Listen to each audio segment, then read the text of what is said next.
Moinabad drugs case నిందితుల remand పొడిగించారు. April 8 వరకు నిందితులకి remand విధించింది కోర్టు. 3 రోజుల కస్టడీ ముగియడంతో నిందితుల్ని కోర్టులో హాజరుపరిచారు సిట్ అధికారులు. పోలీసులు వేధించారా అని నిందితుల్ని ప్రశ్నించారు జడ్జ్. అలా ఏమీ చేయలేదని తెలిపారు Rohit Reddy, Ritesh Reddy, Namit Sharma. Moinabad farm house drugs case నిందితుల 3 రోజుల కస్టడీలో కీలక విషయాలు వెలుగులోకి వచ్చాయి.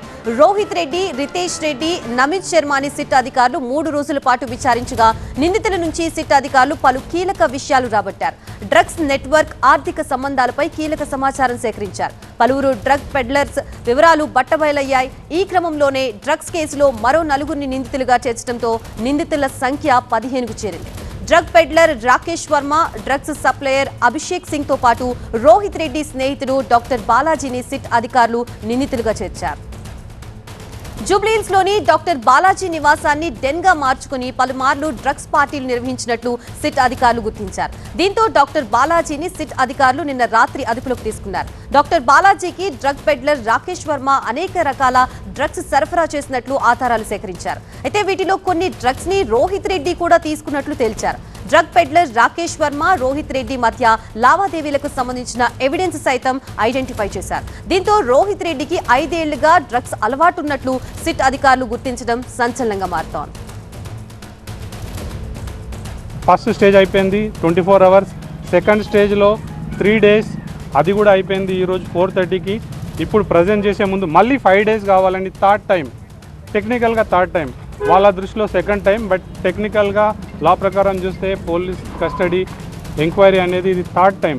మళ్ళీ 5 డేస్ కోరడం జరిగింది. మేము ఇంత స్పాట్లో వాళ్ళు పిటిషన్ వేసి మాకు బెంచ్ మీద జడ్జి గారు ముందర ఇవ్వడం జరిగింది. మేము దానికి కౌంటర్ కావాలని అడిగాము. జడ్జి గారు మాకు టైం ఇచ్చారు. ఇదే అంశానికి సంబంధించి మనకి పూర్తి అప్డేట్స్ అందించడానికి మా ప్రతినిధి ప్రణీత సిద్ధంగా ఉన్నారు. ప్రణీత, 3 రోజుల కస్టడీలో భాగంగా సిట్ అధికారులు ఎటువంటి విషయాల్ని నిందితుల నుంచి రాబట్టగలిగారు? పూర్తి డీటెయిల్స్ అండి.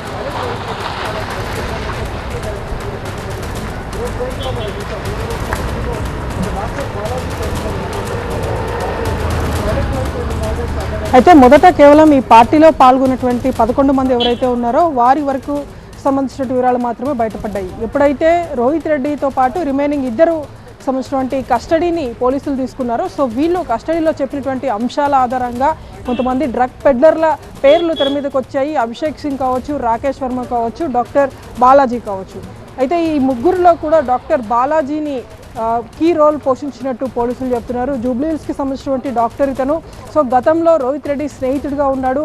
సో ఇతని ఇంట్లోనే అనేక సార్లు డ్రగ్స్ని కన్జ్యూమ్ చేసినట్టు రోహిత్ రెడ్డి పోలీసుల విచారణలో చెప్పినట్టు తెలుస్తుంది. ఈ క్రమంలోనే డాక్టర్ బాలాజీకి సంబంధించినటువంటి రెసిడెన్స్ అడ్రస్ని రోహిత్ రెడ్డి నుండే పోలీసులు తెలుసుకొని జూబ్లీహిల్స్లో నిన్న రాత్రి అతని ఇంట్లో సోదాలు చేసిన తర్వాత అతన్ని అదుపులోకి తీసుకొని స్టిల్ ఇంకా అతన్ని విచారిస్తున్నటువంటి పరిస్థితి.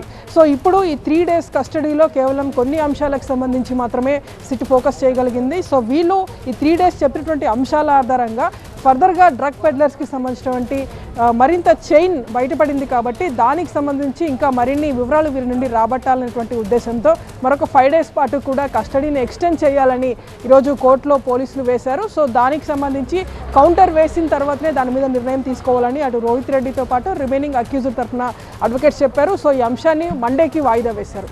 సో ఇప్పటి వరకు ఈ కేసులో బయటపడినటువంటి అనేక అంశాల ఆధారంగా చూస్తే మొదట డ్రగ్ లింక్స్ బయటపడ్డాయి. ఆ తర్వాత ఈ పార్టీకి డ్రగ్స్ సరఫరా చేసింది ఎవరు అనేటువంటి దానిపైన పోలీసులు ఫోకస్ చేయగా అభిషేక్ సింగ్ పేరు మొదట తెర మీదకి వచ్చింది. సో ఈ అభిషేక్ సింగ్ ఒక ఇంటీరియర్ డిజైనర్గా ఉన్నాడు. సో ఫామ్ హౌస్ కేసు 14న జరిగితే 16 నుండి అభిషేక్ సింగ్ కనిపించకుండా పోయాడు. సో స్టిల్ ఇంకా అభిషేక్ సింగ్ అబ్స్కాండింగ్ ఉన్నాడు. అతని కోసం ఇంకా పోలీసులు గాలిస్తూనే ఉన్నారు. Right, thank you Praneetha.